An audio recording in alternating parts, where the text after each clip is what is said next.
When it comes to meal prep, I always try and make it easy for everyone. We're making a Mongolian beef stir fry. This one's really quick, and most of the ingredients you should already have.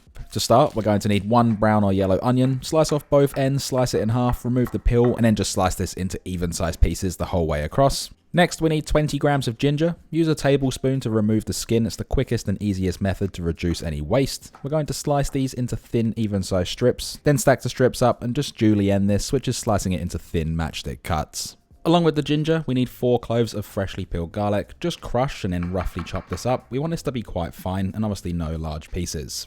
We're going to be using 4 spring onions in this recipe. Just separate the green stem from the white root. As for the white root, we're just going to slice these into thin circles, and then the green stem can be sliced on a slight angle into oval shaped pieces, and this is going to be used as a garnish. The best type of meat for this recipe is eye fillet. It has very minimal fat, and we're going to need 600 grams sliced into strips. To this, we're going to add in 30 milliliters of low sodium soy sauce, 30 milliliters of Shaoxing wine, 5 grams of baking powder, as well as 10 grams of corn flour or starch, and then just mix this around all together until everything's combined, and then we can set this aside. Now for our sauce, we're going to add half a cup of low sodium soy sauce and half a cup of chicken stock to a mixing bowl, then follow that up with 20 grams of brown sugar. It is optional before anyone says anything, 40 milliliters of Shaoxing wine, and 60 grams of oyster sauce. Then get in there with a whisk and mix everything together till all of those flavors have become friends, and then just pop this aside. Now in a large pan or wok over a medium-high heat, add in 1 tablespoon of peanut oil. Then we're going to add in the onion and just stir fry this for about 4 minutes, breaking it up in the process just in case anything's stuck together. We want to get a nice light golden color onto this. Add in the chopped garlic as well as the julienne ginger. Continue stir frying for 1 minute just for that fragrance to really pop.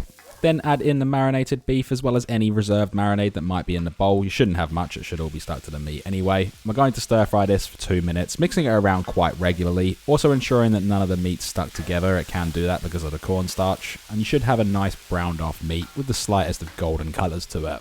Let's then introduce the noodles. I'm using 600 grams of pre-cooked Houghton noodles. We can also add in all of that sauce. And what we're going to do now is just break up the noodles slightly and just mix this all together until that sauce thickens up with the cornstarch that's on the meat. And if you wanted to, you can add a touch of dark soy sauce just to get this really nice color onto it, but that is completely optional anyway. And I haven't included that in the end macros. As for timings, cook this for about 2 minutes just until that sauce is thick. Then we can add in the white stem spring onion or scallion, mix that all together and then remove it from the stovetop.